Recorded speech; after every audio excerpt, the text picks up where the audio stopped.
Bismillahirrahmanirrahim. Assalamualaikum warahmatullahi wabarakatuh. Syai'illah lahumul fatihah. A'udzubillahi minasyaitonir rajim. Bismillahirrahmanirrahim. Alhamdulillahi rabbil alamin.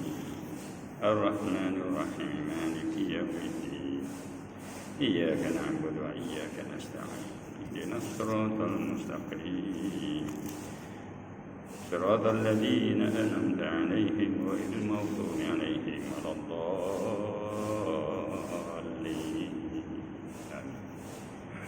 إن الحمد لله نحمده ونستعينه ونستغفره ونعوذ بالله من شرور أنفسنا ومن سيئات أعمالنا.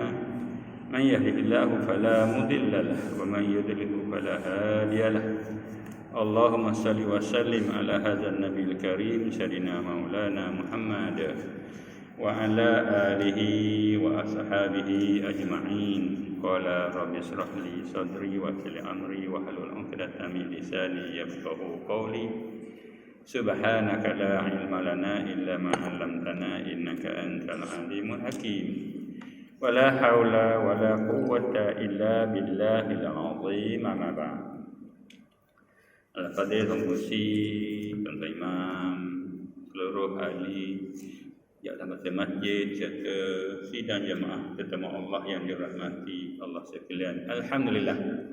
Pertama dan selamanya kita bersyukur kepada Allah Subhanahu Wa Taala kerana dengan limpah kurnia-Nya kita masih lagi Allah pilih untuk kita berada di rumah Allah ini, dan mudah-mudahan bulan yang berkah ini yang kita berdoa, Allahumma barik lana fi Sya'ban wa balighna Ramadan.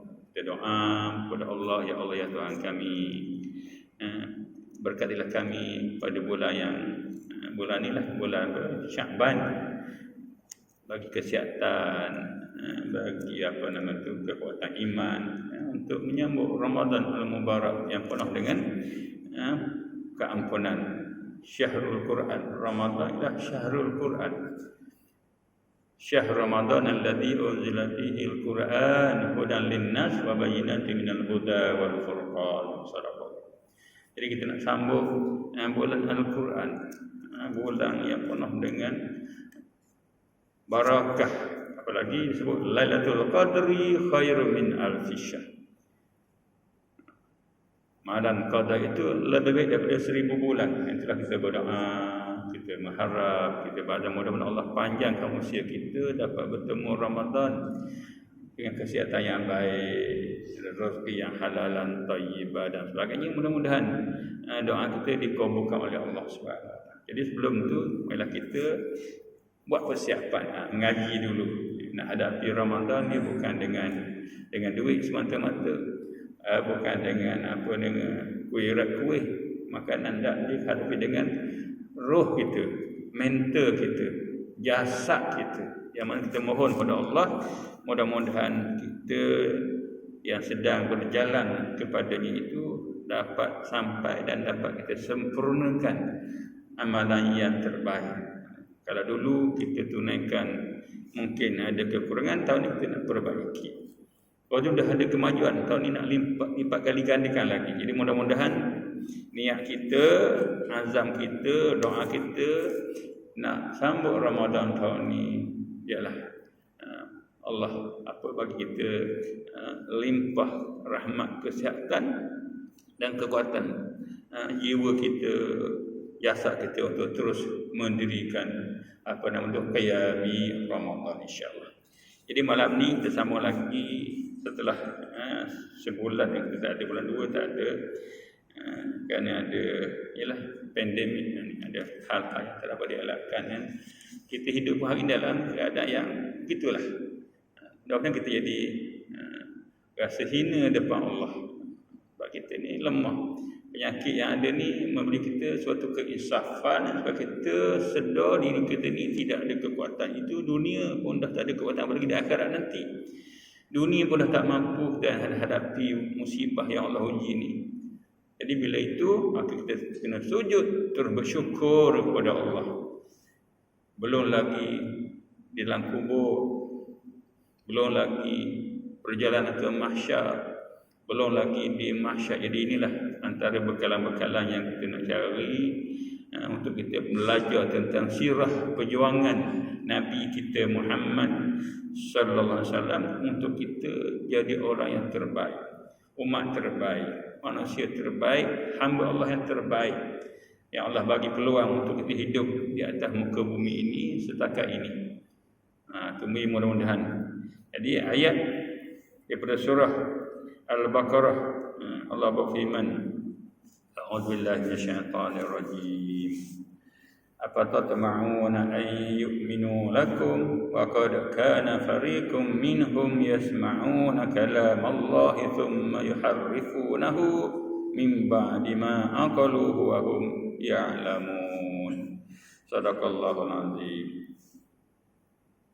Apakah kamu mengharapkan bahawa mereka akan percaya kepadamu, padahal segolongan mereka mendengar firman Allah, yakni Taurat, lalu mereka mengubahnya setelah mereka memahaminya, sedangkan mereka tahu. Al-Baqarah 75. Ini kisah orang Yahudi yang Allah bagi mereka kitab, bagi mereka keistimewaan.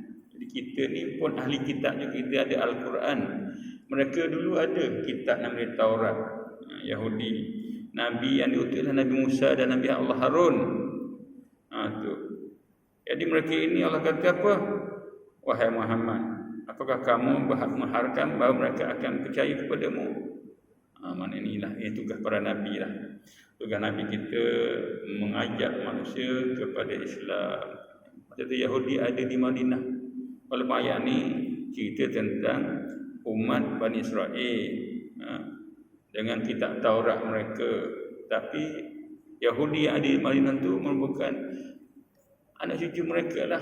Allah cerita bahawa nenek moyang mereka dulu derhaka, jahat, khianat. Walaupun ada Nabi, walaupun ada kitab Taurat, mereka ubah Taurat tu. Mereka tak ikut. Mereka baca tapi tak ikut. Ni. Jadi mereka ini mengubah. Ubah apa? Bila faham ubah. Jadi kita pun sama lah, jangan jadi macam tu. Bila faham Quran, jangan dia nak ubah Quran tu. Bila Allah kata haram, haram lah. Bila Allah kata halal, halal lah. Ada setengah manusia yang ada ideologi lain, ada fahaman lain, ada fahaman liberal. Bagi mereka Quran tu perkara yang tak mesti diikut.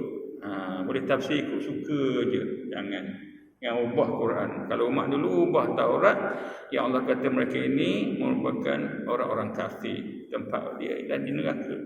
Padahal kita bila baca ayat-ayat macam ni, kita tadabbur sama-sama supaya apa yang disebut tadi kita tidak jadi macam mereka, keliru jadi macam mereka.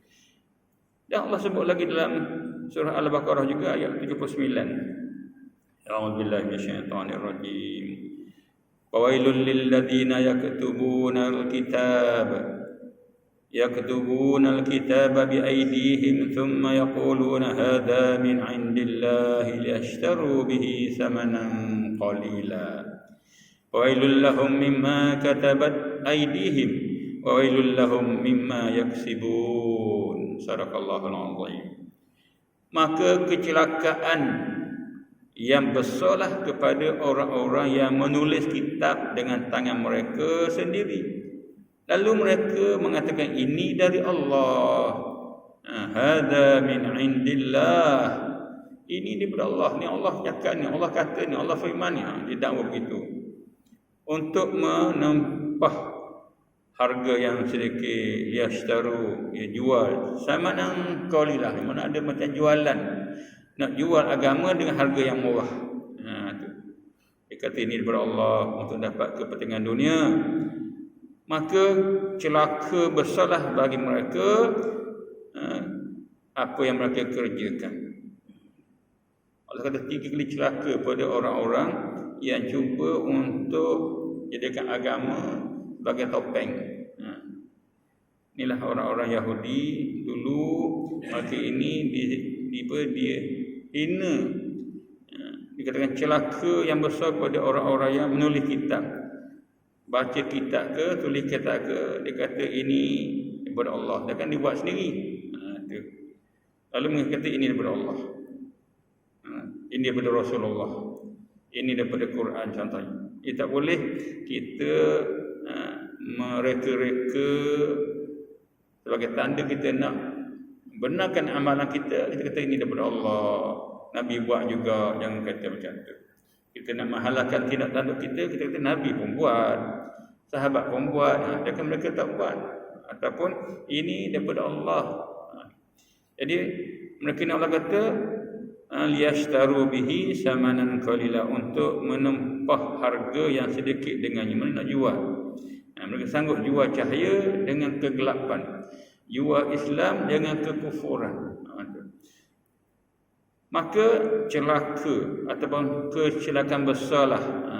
Pawailun. Wailun ni neraka wil, celaka bagi mereka mimma katabat aidihim wa wailul lahum mimma yaksibun. Celakalah mereka apa yang mereka tulis, yang mereka buat, yang mereka kerjakan.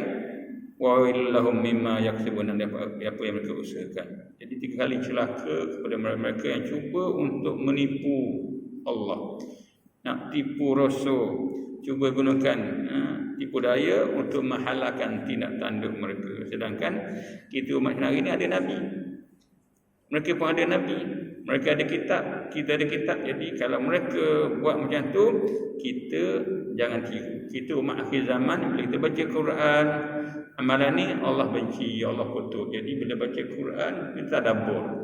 Tadabbur maknanya kita ambil perhatian, ambil kaedah, ambil keinsafan, supaya jangan tiru lagi amalan salah tersebut. Itulah, kita beruntung Quran masih lagi kita boleh baca dan kita boleh lagi memahami, dan masih lagi belum diselewengkan. Jangan dia ikut orang yang menyelewengkan Al-Quran dari kalangan orang-orang liberal, dia selewengkan Al-Quran. Orientalis selewengkan Quran, sengaja belajar Quran pandai-pandai, lepas tu cari di mana kelemahan Al-Quran. Jadi kita hari ini, dunia di hujung jari ini, kena hati-hatilah, jangan sampai kita juga tertipu, sampai kita tak kisah. Jadi kita hari ini kena ikut Quran, ikut Nabi. Sallu kama ra'aitumuni usalli. Mereka tak semayang, mereka semayang. Mereka semayang hari Ahad, mereka semayang hari Sabtu. Kita setiap hari. Jadi kita bersedia begitu. Apalagi nak hadapi Ramadan, kita minta doa nak berkat bulan ni. Bila nak berkat, jangan minta saja. Kita kena berjalan, kita kena beramal. Nak minta berkat, nak minta jadi rahmat, kita kena buat. Penahilah sah-sah yang ada, bacalah Al-Quran, dengarlah hadis-hadis Nabi. Ini maknanya berdoa semata-mata tidak boleh ubah hakikat sebenarnya, tapi kena ada di sana usaha. Fa iza azamta fatawakkal Allah. Bila kita ada azam nak sambut bulan penuh berkat ni, bulan Syaban, nak jumpa Ramadan, kita buat persiapan dari sekarang ni. Kita kena mula dari sekarang ni. Kita mula buka kitab, kita mula berzikir, kita mula hadirkan ke masjid-masjid. Tanda kita bersungguh nak jumpa Ramadan. Kita bimbang, kita tak sempat, Allah panggil dulu. Ramai sahabat kita Allah panggil dulu, panggil awal lagi. Mudah-mudahan mereka tetap ada pahala, sebab mereka ada usaha. Kalau ada usaha, walaupun kita mati, tetap Allah bagi pahala. Ada usaha, ada azam, ada niat. Bukan niat semata, ada usaha untuk bergerak ke depan. Bila kita ada usaha, tiba-tiba kita dipanggil oleh Allah. Mudah-mudahan pahala tetap ada. Kita bimbang, kita berdoa saja tapi tak ada usaha. Ini terbimbang. Bila kita mati, tak adalah pahala. Jadi mudah-mudahan apa yang sebut tadi ni jangan jadi macam orang Yahudi yang sentiasa engkar perintah Allah, mendustakan nabi-nabi mereka. Dan Allah berfirman lagi, afakullama ja'akum rasulun bima la tahwa anfusukum istakbartum fa fariqan kadzdzabtum wa fariqan taqtulun. Sadaqallahu alazim. Apakah patut setiap kali datang kepada kamu rasul yang tidak sesuai dengan nafsu kamu, tidak sesuai dengan keinginan kamu lalu kamu menyombong diri daripada rasul itu, kamu sombong, kamu dustakan, kamu bohongkan dan sebagainya, kamu bunuh pula. Inilah perangai pokok Yahudi, Bani Israel.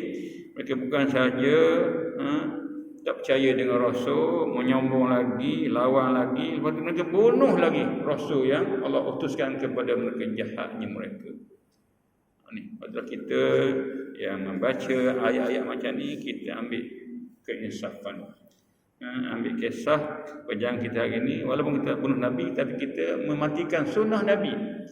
Kita ikut sunnah Nabi, kita buat sunnah kita sendiri. Dia ada akhlak dalam bulan Ramadan, ada akhlak masa berbuka, ada akhlak masa tarawih, semua itu kena ikut sunnah Nabi. Ada akhlak siang hari Ramadan buat apa, walaupun semua ada pahala, tidur pun ada pahala, bernafas pun ada pahala, senyum pun ada pahala, dekat makanan pun ada pahala. Tapi kalau buat tu kerana yang lain, habislah. Inilah maksudnya, jangan jadi macam mereka yang tiap kali datang Rasul, mereka lawan, mereka khianat, mereka bunuh. Kita puji Allah, selawatkan Nabi, Allahumma salli ala Muhammad, selawatkan Nabi dan ikut sunnah dia. Kalau tak semua pun jangan tinggal semua, ambillah sunnah Nabi, sunnah bersahur, awalkan berbuka contohnya, baca Quran, berdoa. Daripada sekarang, maknanya kita nak amalkan sunnah Nabi. Kita bukan nak bunuh Nabi, bahkan kita nak hidupkan sunnah Nabi. Tak nak jadi macam mereka ini yang sebut, mereka ini menyombong. Sombong tak ada di syurga, takabur tak ada di syurga. Takabur bersama syaitan di neraka. Jadi amalan-amalan yang penuh dengan sifat mazmum tidak akan diberi Allah kebaikan. Bahkan yang kita bimbang murka Allah kepada kita, waliyadzubillah. Tuan-tuan sidang jemaah yang dirahmati Allah sekalian, dalam buku ensiklopedia ni ialah karya lah, satu kitab karya rujukan yang ada maklumat-maklumat tertentu daripada ilmu-ilmu tertentu lah.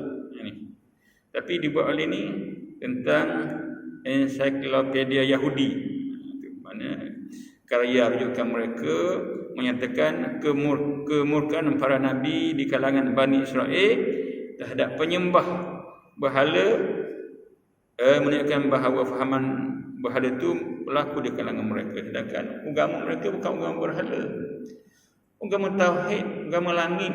Kristian, Yahudi ni agama langit, agama tauhid, tapi mereka ubah jadi agama berhala. Sembah Nabi Isa, sembah Uzair, sembah Maryam, sembah salib, macam-macam jadi buat. Daripada cahaya dia pilih gelap. Kita sebut tadi bersyukur, kan kita masih lagi ada para ulama yang sentiasa bimbing kita, pimpin kita, ajak kita sentiasa ingat kepada ittaqullah, tiap hari Jumaat kita supaya bertakwalah kepada Allah. Mudah-mudahan kita sentiasa sedar kita ni perlu kepada Allah. Tanpa Allah siapa kita? Tanpa Quran siapa kita? Inilah. Jadi orang-orang Yahudi ni, mereka ini bertukar jadi penyembah berhala. Keberhalaan juga berlaku di kalangan Bani Israel. Ini membuktikan bahawa Allah Subhanahu Wa Taala yang diwahyukan itu mereka cuba ubah. Nabi mereka bagi tahu, Nabi kita bagi tahu kepada penduduk Madinah, masalah Yahudi sama, mereka ini telah menyeleweng daripada agama yang sebenarnya, sehingga tidak ada nilai lagi. Walaupun nama Yahudi, tapi mereka dah hilang nilai-nilai tauhid yang patut mereka pegang, yang diajar oleh Nabi mereka. Dan seterusnya disebut lagi sini negeri Parsi pula. Itu tentang agama Yahudi, agama daripada yang menyeleweng. Banding bagaimana Nabi kita ni diutuskan dan untuk bimbing kepada kebenaran. Tapi sebelum tu mereka ada pimpinan, ada ketua, tapi mereka tak ikut. Betul lah, dunia ini perlu kepada Nabi akhir zaman. Sebab agama yang asal mereka ubah. Taurat ubah, Injil ubah. Jadi perlunya dunia hari ini berhajat kepada Rasulullah Muhammad Rasulullah SAW. Jadi kita hari ini penyambung perjuangan mereka. Dicerita lagi sini negeri Parsi. Parsi walaupun menjadi kuasa besar dunia masa itu, Parsi macam hari ini Amerika lah, ya. Di samping Rom dianggap paling maju daripada aspek material kemudahan. Maju dah hari itu Rom, Parsi maju, dia negara moden, ya. Tapi menjadi medan kepada falsafah karut. Tu. Walaupun mereka maju, moden, hebat, tapi mereka tetap sesat. Yang mana mereka hidup bersifat seperti binatang. Maju, akhlak tidak ada. Itu maksud bagaimana negara yang maju dulu tetap bila tidak ada agama, tidak ada akhlak, jadi macam binatang. Yang mana mereka ini apa sebut ada mengamal ajaran Zoroaster. Ini ajaran falsafah yang menjadi pegangan golongan bangsawan. Mereka golongan raja, golongan bangsawan, golongan orang kaya. Ada kasta hidup. Kasta, kita tak ada kasta. Sama je kita ni. Sah yang sama, mati sama je, tapi mereka ada kasta. Ajaran tersebut memberi kelebihan kepada orang-orang yang berkahwin dengan ahli keluarganya. Boleh kahwin ahli keluarga, adik-beradik. Ni karuknya hidup zaman tu. Ni di Parsi, di Rom walaupun maju, tapi mereka ini hidup dalam keadaan yang sangat sesat. Penuh dengan kejahatan, penuh dengan hidup yang berlandaskan nafsu. Maharaja Parsi pula mendakwa bahawa dalam darah mereka ada mengalir darah Tuhan. Mereka kata mereka ni wakil Tuhan. Darah mereka ni adalah darah Tuhan. Sanggup begitu. Macam Firaun juga. Ana rabbukumul a'la, dia kata. Ni bila dah sesat, tak ikut perintah Allah, jadi macam-macam. Syaitan menjadi ketua mereka walau maju, negara maju, negara hebat. Oleh itu rakyat adalah mempersucikan dan memuja mereka seperti Tuhan. Sembah mereka macam Tuhan, rokok, sujud, menerak terus. Negara maju tapi akhlak tak ada. Di Parsi juga lahirnya agama Majusi. Apa dia agama Majusi? Agama sembah api, menyembah api. Dan rakyat Parsi juga pernah mempunyai syariat dan akhlak, tapi ditegelami oleh fahaman jahiliah. Belum tu memang dia ada akhlak yang baik, ada syariat. Tapi selepas tu ditenggelami oleh fahaman jahiliah yang tebal setelah berlaku masa yang panjang. Sebab itulah kita umat Islam yang lari daripada masjid, yang lari daripada Quran, yang lari daripada mengaji. Kalau lari je, kita bimbang, maka masa lama kita hilang fokus, hilang, lupa dah bagaimana nak kenal Allah, nak kenal hukum hakam, lupa habis dah. Betulah bila kita lama bersendirian, lama tidak bersama dengan jamaah, lama tak bersama dengan ibadat-ibadat semayang ni, terbimbang kita akan jadi macam ni juga. Hidup kalau asalnya ada cahaya, kenal Allah, tetapi akhirnya dibelenggu oleh nafsu, dibelenggu oleh sifat-sifat yang putus asa dengan rahmat Allah. Betulah, jangan lari daripada masjid, yang lari daripada Quran, yang lari daripada kelas-kelas pengajian. InsyaAllah kita akan mendapat rahmat. Nabi pernah menyebut, sesiapa yang menempuh satu jalan untuk menuntut ilmu, Nabi kata orang tu Allah akan mudahkan pada jalan-jalan ke syurga. Syurga ni mudah je kalau kena cara dia, tapi kalau tak kena cara dia, memanglah bukan benda yang sangat mudah. Tapi Nabi kata mudah je. Siapa yang menempuh satu jalan untuk menuntut ilmu, baginya kemudahan, banyak jalan untuk dia ke syurga. Allah sediakan jalan dia ke syurga. Mudah-mudahanlah kita yang ada di masjid ini, yang ada di Fikra ini, sentiasa berusaha untuk baiki diri kita, supaya kita sentiasa disayangi oleh Allah. Apalagi nak dapat barakah bulan Syaban ini, berkat kebaikan, rahmat, keampunan, pahala, ketenangan, rezeki yang halal, macam-macam. Dan dapat pula jumpa dengan Ramadan Al-Mubarak, Ramadan bulan Al-Quran. Quran kena baca. Ramadan ni bagi bulan yang penuh dengan pahala 1000 bulan. Itulah harapan kita, tak nak jadi macam umat dulu, walaupun ada Nabi, walaupun mereka maju, hebat, tapi mereka hidup macam binatang, tempat mereka tidak ada di syurga. Tetap mereka di neraka juga. Sebab apa? Mereka ni sembah api. Sembah api, mengaku jadi darah mereka ada darah Tuhan dan sebagainya. Yang kelima, berarti dengan negeri Cina. Ini sebut negeri-negeri yang hebat-hebat ni. Bila tak pakai agama, tak ikut agama, mereka sesat. Walaupun hebat macam mana pun. Di negeri Cina, ditegelami dengan kesesatan ajaran Buddha. Buddha ni anak raja. Dia keluar istana untuk hidup secara sederhana, kononnya, tak nak mewah. Menjadi agama dianut oleh penduduknya kerana kesemua yang itu terpesong daripada ajaran tauhid. Terpesong bila hilang tauhid, tak ada tauhid, rosaklah. Hebat macam mana pun, puasalah macam mana pun, zuhudlah macam mana pun, tetap jadi kehinaan. Zuhud yang pernah hina. Islam ada zuhud, ada kaedah dia. Islam puasa ada kaedah dia, puasa tak makan, betapa tolak kemewahan, tapi tetap jadi celaka hidup mereka. Sebab ikut yang tidak ada tauhid, tidak ada asas daripada Allah. Yang sebenarnya sehingga mereka beribadat dengan memuja-muja sesama makhluk. Puja makhluk lah, tak kenal Tuhan. Dan bawa ajaran yang tidak memenuhi fitrah manusia. Walaupun Cina masyhur dengan tamadunnya, tetapi penduduknya tidak menganut agama Allah Subhanahu wa taala. Itu di Cina. Di India pula juga punya peranan yang besar dalam pergolakan dunia. Bila tak terima ajaran Nabi Muhammad akhir zaman, rosak habis. Tak terima ajaran manusia. Ini pentingnya sirah perjalanan Nabi kita dihayati dan diimani. Nabi kita, Nabi akhir zaman, perlu diimani, perlu diikuti dalam semua bidang. Ibadahnya, muamalahnya, munakahatnya, jinayahnya. Bukan semayang saja. Ada orang ambil bab semayang saja. Semayang, puasa, zakat, haji. Itu ibadah khusus. Muamalah ada lagi. Jual beli, ekonomi, politik, ada lagi. Tak ambil tahu, rosak kita. Munakahat, rumah tangga, nikah, kahwin, cerai, ada lagi, tak ambil tahu.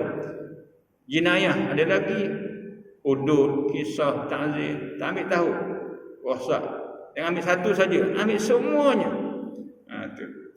Jadi kalau kita ambil semua, itulah Islam yang hakiki, yang akan insya-Allah kita akan mendapat rahmat, bantuan, pertolongan daripada Allah Subhanahu Wa Taala.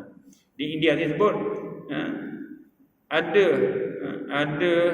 ulama, ada orang-orang yang baik, masalah Syekh Abu Hasan Ali An-Nadawi. Ini penyumbang kepada Islam di sana. Tapi masyarakat sana kadang-kadang mereka ini lebih kepada Hindu. Islam ada tapi menjadi minoriti saja. Hindu mempunyai keistimewaan dalam kesesatan mereka dari segi banyak Tuhan yang diadakan untuk dipuja. Dan dari segi kepuasan hawa nafsu dan mewujudkan kasta dalam masyarakat. Ada Islam, tapi banyaknya hari ini mereka bermusuh pula dengan Islam. Sehingga tak boleh pakai tudung. Nak pergi sekolah, kena buka tudung dan sebagainya. Bagaimana mereka ni double standard, khianatnya kepada Islam. Sedangkan India ni sebahagian daripada bumi yang banyak tempat-tempat pengajian, tempat-tempat yang sangat subur dengan Islam. Tapi itulah bila mereka ini meninggalkan ajaran Allah, mereka pegang kepada yang lain, maka hidup mereka menjadi penuh kehinaan. Dalam abad ke-6, menurut yang tercatat dalam kitab Weda, jumlah Tuhan-Tuhan yang diadakan oleh mereka sebanyak 37 Tuhan. Dan mereka menambahnya dari masa ke masa bila bertemu dengan setiap perkara dan benda yang dianggap menarik. Setiap benda menarik jadi Tuhan dia. Mimpi buat Tuhan, buat gereja, buat kuih. Mereka puja patung-patung, pemimpin atau pahlawan-pahlawan yang disanjung sehinggalah kepada pemujaan binatang-binatang. Lembu pun mereka sembah. Di samping itu terdapat juga ada adat karut dan khurafat yang menjadi amalan mereka. Bila tak ikut Quran, tak ikut Nabi, mereka sesat walaupun maju, walaupun hebat. Begitu juga dengan daerah lain di dunia yang mengalami keadaan yang sama, umpamanya penduduk Asia Tengah dan Timur Tengah, Timur Jauh. Mereka menganut agama berhala seperti Buddha dan sebagainya. Mereka hidup dalam keadaan liar tanpa sistem hidup yang sebenarnya. Itulah tuan-tuan sidang jemaah yang dirahmati Allah. Jadi kita hari ini marilah kita kembali semula kepada Islam yang hakiki, Islam yang sebenar yang diajar oleh Nabi kita Muhammad sallallahu alaihi wasallam. Nabi kata kalau pegang dua ni kamu tidak akan sesat buat selama-lamanya. Apa dia? Pegang Quran, pegang hadis dia. Pegang bukan pegang tangan, pegang tangan mana pegang tu makna baca, hayati dan amalkan dalam kehidupan, dalam politik, dalam ekonomi, dalam rumah tangga, dalam masyarakat. Amal semua. Quran dan hadis tu. Nabi kata kalau amal ni kamu tidak akan sesat buat selama-lamanya. Jadi insya-Allah mudah-mudahan apa yang disebut dibincang daripada kitab Fiqh Al-Harakah ini daripada sirah perjuangan Nabi kita Muhammad sallallahu alaihi wasallam dapat kita hayati sama-sama kan dia merupakan panduan hidup kita. Sebab Nabi ni ialah disebut Allah wa ma arsalnaka illa rahmatan lil alamin. Tidak aku utus engkau wahai Muhammad melainkan untuk buat rahmat pada seluruh alam. Walaupun Nabi itu orang Arab, kita orang Melayu, tetap Nabi kita. Sebab Nabi ni untuk seluruh makhluk. Bukan untuk orang Arab saja. Bukan untuk zaman tu saja. Maksudnya kita hari ini tetap kena pegang, kena kenal, beriman dengan Rasul akhir zaman walaupun kita tak pernah jumpa. Itu nama dia umat. Kalau jumpa tu nama dia sahabat. Kita bukan sahabat, kita umat. Tapi janganlah jadi umat yang derhaka. Umat yang taat, umat yang dengar kata, insya-Allah kita juga akan mendapat kasih dan sayang Allah sekali kita dapat bersama-sama dengan ajaran sunnah Rasulullah sallallahu alaihi wasallam dalam semua bidang hidup kita insya-Allah. Itulah yang dapat saya sebut pada malam ini. Mudah-mudahan Allah bagi kita kekuatan untuk terus berada dalam bulan yang penuh berkat ini dan mohon doa dapat akhirnya bertemu lagi dengan Ramadan al-Mubarak pada tahun ini insya-Allah. Wallahu a'lam. Aqulu qawli hadza wa astaghfirullahal azim li wa lakum. Wassalamu alaikum warahmatullahi wabarakatuh. Bismillahirrahmanirrahim. Alhamdulillahirabbil alamin wassalatu wassalamu ala asyrafil anbiya wal mursalin wa ala alihi wa sahbihi ajmain. Allahumma faqihna fid din wa 'allimna ta'wil wa la haula wa la quwwata illa billahil azim. Allahumma ilaika nashku wa iyyaka narju an tarfa'na al-bala wal waba wal fitan wal mihan ma zahara minha wa ma batan ya arhamar rahimin wa ya mujibas sa'ilin. Allahumma inna na'udzubika minal baras wal junun wal judam wa min sayyi'il asqam. Rabbana atina fid dunya hasanah wa fil akhirati hasanah wa qina adzabannar. Walhamdulillahi rabbil alamin.